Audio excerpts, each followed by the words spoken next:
Okay.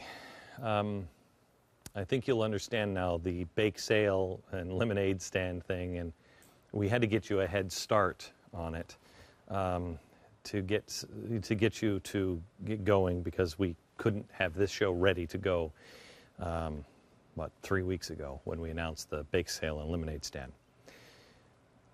Paulina and her family saved the lives of 500 people, and as I told you, it started with one bowl of soup. That's what step 3 is all about. And we're going to go big. They are targeting cities in the United States. The feds in the cities have targeted the hungry. And so we are going to, I hate to use the word target, 11 cities ourselves. And let me show you the 11 cities that we are going to feed. This is for restoring love. And this has to be done, and we have to do this in record fashion. This could end up being the largest ever food fundraiser in the history of America. We're going to start small with 11 cities. We're targeting New York, Philadelphia, Orlando. Now, Philadelphia we already told you about. Dallas, Houston, Wilmington, Ohio, Las Vegas, the Navajo Reservation in New Mexico, and the San Joaquin Valley in California. Here's what we're going to start with this. We're going to try to send one tractor trailer filled with food to capacity to each of these cities. But I think we can do much, much better than that. But let's start small, just with 11 or 12 tractor trailers. There are other cities that we want to target besides these, but I want to make sure that we can hit our goal, because this is a huge goal. Here's why I've picked these 11 cities. Some of these cities have actually banned the feeding of homeless and needy people. New York City and Philadelphia, I told you about last break. In Orlando, people have been arrested trying to feed the homeless. If that is a crime, America, let's have them put the cuffs on us. Who can argue? How can you possibly lose the fight if we are decent, God-fearing, loving people who just want to feed? What jury will convict us? Guilty as charged. Yes, I think we should give the homeless food.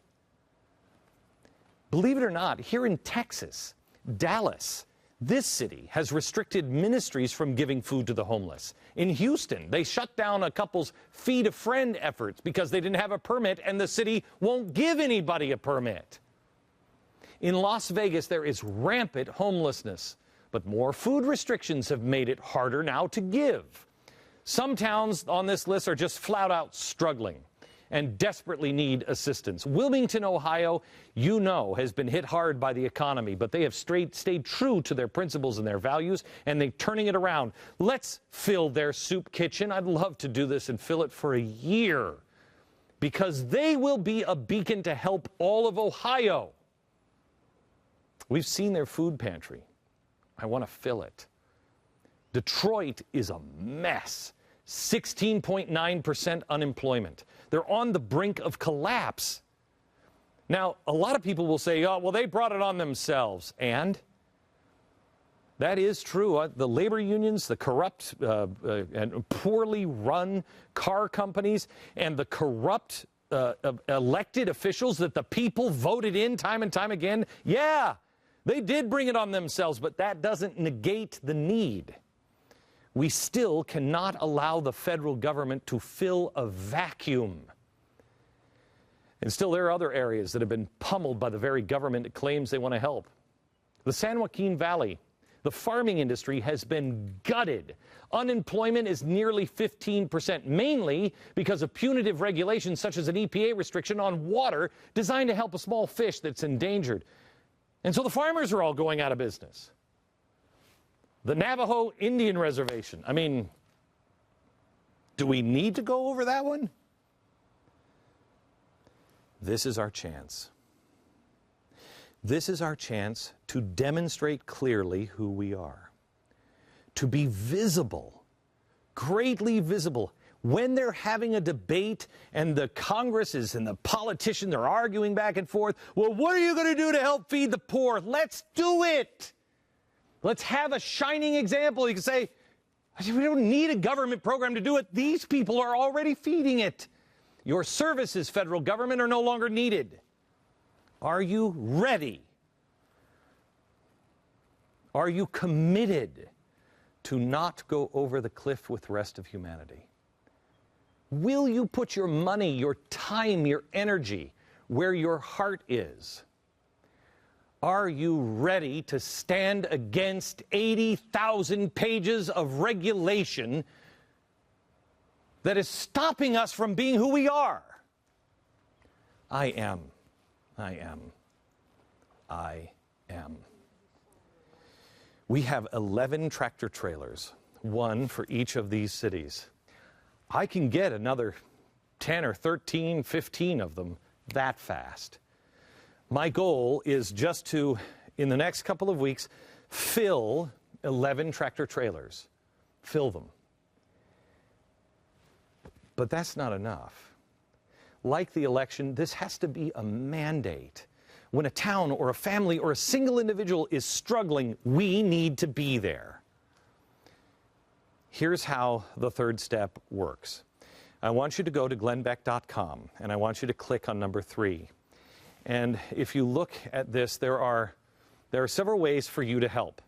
I want to make a cash donation to the Mercury One food drive. If you click on that one, it's going to take you, and there's actually a virtual grocery store, or you can help defray some of the cost of doing all of this stuff.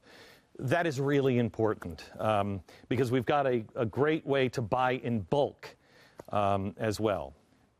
I want to raise food virtually. That's actually the grocery store.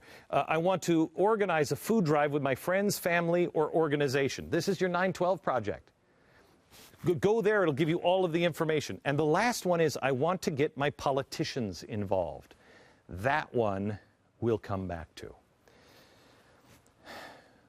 I want you as a family, and I'm asking you, will you make the commitment that my family made with me last summer? We'll be one of the righteous among the nations. We will be, no matter the cost or consequence to our family, we will stand. I will not comply. Can you make that commitment with your family, with your 912 project, with your group, your Tea Party, your church? Will you help us raise as much as we possibly can? If you look at the map, you'll see the cities. That's scratching the surface.